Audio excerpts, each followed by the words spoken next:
হোলি উৎসবের নামে পবিত্র রমজান মাসে যেভাবে মুসলমানদের উপর অত্যাচার করা হয়েছে, নরেন্দ্র মোদী সেই দিকে চোখ যায় না।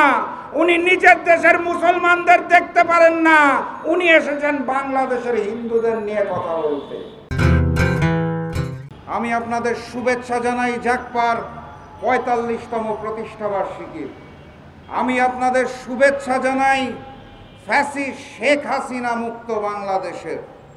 আমি আপনাদেরকে শুভেচ্ছা জানাই ভারতের আগ্রাসন এবং আধিপত্যবাদ মুক্ত বাংলাদেশে। আমি আপনাদেরকে স্বপ্ন দেখাই আগামীর সেই গণতান্ত্রিক বাংলাদেশের। সংগ্রামী সাথী এবং বন্ধুগণ, আপনারা সবই জানেন এবং বুঝেন, নতুন করে বলার কোনো কিছু নাই। অগাস্ট মাসের ৫ তারিখে ফ্যাসিস্ট শেখ হাসিনা লেজ গুটিয়ে ওই ভারতে পালিয়ে যাবার পর থেকেই ষড়যন্ত্র চলছে। আওয়ামী লীগকে নতুন করে পুনর্বাসনের জন্য দিল্লির তিলকওয়ালি মুখ্যমন্ত্রী শেখ হাসিনাকে বাংলার মসনদে ফিরিয়ে আনার জন্য ওই ভারত থেকে, দিল্লি থেকে প্রতিনিয়ত ষড়যন্ত্র করা হচ্ছে। আমরা অতি সত্বর লক্ষ্য করলাম, ভারতের প্রধানমন্ত্রী নরেন্দ্র মোদী, কসাই খ্যাত নরেন্দ্র মোদী টুইট করে জানিয়েছেন যে ইউনূস সাহেবের সাথে তার বৈঠকের পর তিনি ইউনূস সাহেবকে জানিয়েছেন, টুইটের মাধ্যমে আমাদেরকে সবাইকে জানিয়েছেন যে উনি খুব উদ্বিগ্ন। কারণ হচ্ছে ভারত এবং বাংলাদেশের সীমান্ত দিয়ে বাংলাদেশিরা নাকি অবৈধ প্রবেশ করছেন। আমি নরেন্দ্র মোদীকে স্পষ্ট ভাষায় জানিয়ে দিতে চাই, বাংলাদেশের সীমান্ত দিয়ে কোনো সাধারণ বাংলাদেশি ভারতে যায় না। বাংলাদেশের সীমান্ত দিয়ে প্রথমে যায় শেখ হাসিনা, সীমান্ত পার করে পলাতক আওয়ামী লীগের নেতাকর্মীরা, বাংলাদেশের মানুষরা যায় না। নরেন্দ্র মোদী, আপনি ওই ভারতের কলকাতা, আগরতলা, মেঘালয় এবং দিল্লিতে ওই পলাতক আওয়ামী নেতাদেরকে নির্বিঘ্নে বৈঠক করার এবং ঘুরে বেড়ানোর সুযোগ দিচ্ছেন। তারা সেখানে বসে আলোচনা করছে, ভারতের দিল্লিতে বসে শেখ হাসিনা ফোনালাপ করছে, নতুন করে ষড়যন্ত্র করছে। সীমান্তের ওপারে আওয়ামী লীগের নেতাকর্মী আছে, আমার দেশের সীমান্তে সাধারণ বাংলাদেশিদের হত্যা না করে পলাতক আওয়ামী নেতাকর্মীদের গ্রেফতার করুন। নরেন্দ্র মোদীর টুইট এখানেই শেষ হয় নাই। এরপর উনি টুইটে জানিয়েছেন, বাংলাদেশে যে সকল হিন্দু রয়েছে তাদেরকে নিয়ে তিনি খুব আতঙ্কিত। তিনি দুশ্চিন্তায় রয়েছে, বাংলাদেশে হিন্দুদের উপর নাকি অত্যাচার করা হচ্ছে। বাস্তবতা হচ্ছে, আমার ভাই হিন্দু সম্প্রদায়কে ফ্যাসিস্ট শেখ হাসিনা বারবার ব্যবহার করেছে, ট্রাম্প কার্ড হিসাবে ব্যবহার করা হয়েছে। ফ্যাসিস্ট শেখ হাসিনার পলায়নের পর সর্বকালের সবচেয়ে ভালো অবস্থায় সনাতন ধর্মী হিন্দু ধর্মের মানুষেরা বাংলাদেশে এখন বসবাস করছে। নরেন্দ্র মোদী বাংলাদেশের হিন্দুদের নিয়ে চিন্তা না করে তার নিজের দেশের মুসলমানদের নিয়ে যদি চিন্তা করে তাহলে বেশি উত্তম হবে বলে আমার ধারণা।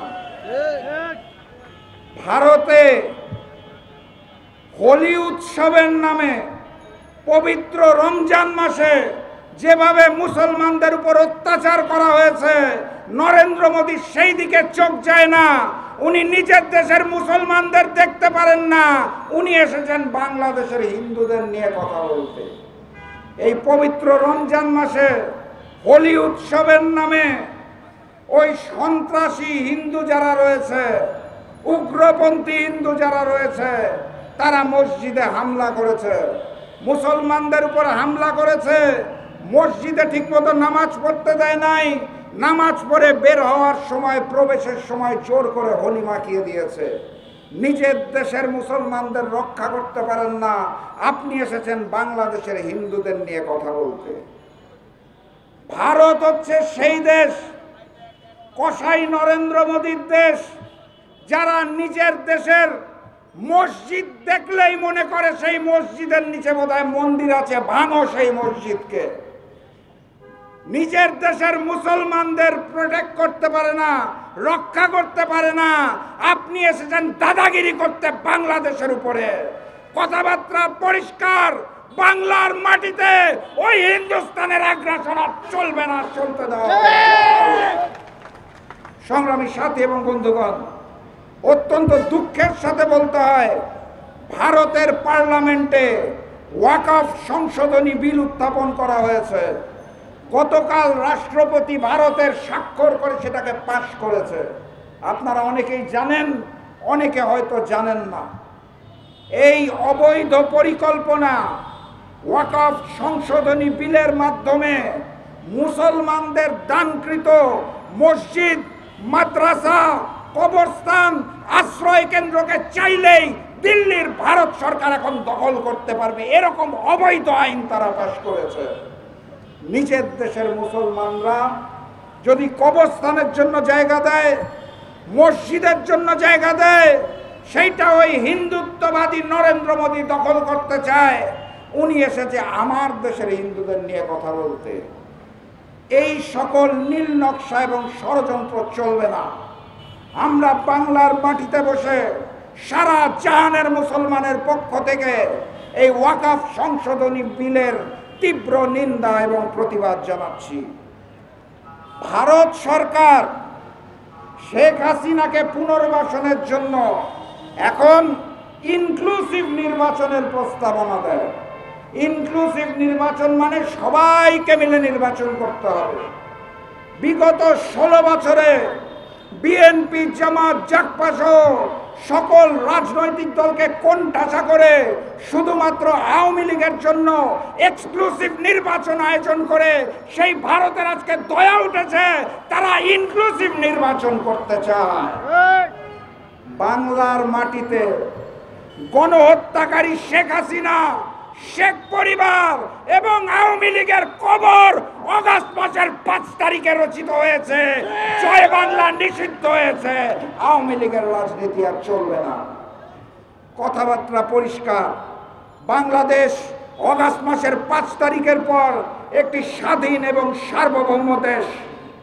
অতএব যে সকল গণহত্যা হয়েছে সকল গণহত্যার বিচার হবে। আমরা স্পষ্ট ভাষায় জানিয়ে দিতে চাই, অন্তর্বর্তী সরকারকে বলে দিতে চাই, বিলম্ব করবেন না। জুলাই গণহত্যার বিচার চাই, পিলখানা গণহত্যার বিচার চাই, শাপলা গণহত্যার বিচার চাই, লবি বৈঠা গণহত্যার বিচার চাই এবং সকল গণহত্যার দায়ে শেখ হাসিনার ফাঁসি চাই, আওয়ামী লীগের নিষিদ্ধ চাই। শুধুমাত্র নিবন্ধন বাতিল করলে হবে না। আওয়ামী লীগের অপরাজনীতি চিরতরে বাংলার মাটি থেকে নিষিদ্ধ করতে হবে। অন্তর্বর্তী সরকার আওয়ামী ছাত্রলীগকে নিষিদ্ধ করেছে, আপনারা জানেন।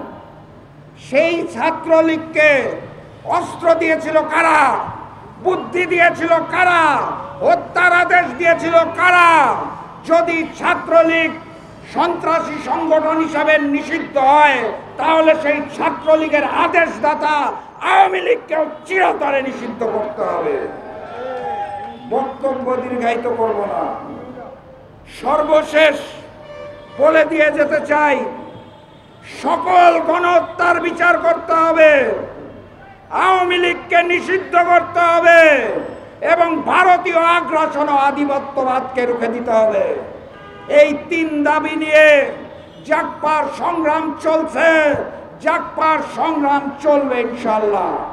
45তম প্রতিষ্ঠা বার্ষিকীতে শপথ করে যেতে চাই, ইনশাআল্লাহ আমরা সারা বাংলাদেশে দুর্বার আন্দোলন গড়ে তুলব এবং বাংলার মাটিতে ওই আওয়ামী লীগের অপরাজনীতি এবং ভারতীয় আগ্রাসন ও আধিপত্যবাদকে চিরতরে রুখে দেওয়া হবে ইনশাআল্লাহ।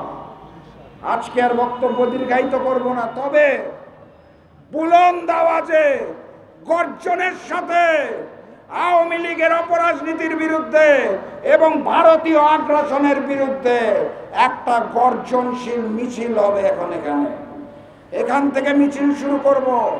গর্জনটা এভাবে তুলবেন যাতে দিল্লিতে অবস্থানরত ওই ভারতের তিলকওয়ালি মুখ্যমন্ত্রী শেখ হাসিনার কান পর্যন্ত পৌঁছায়।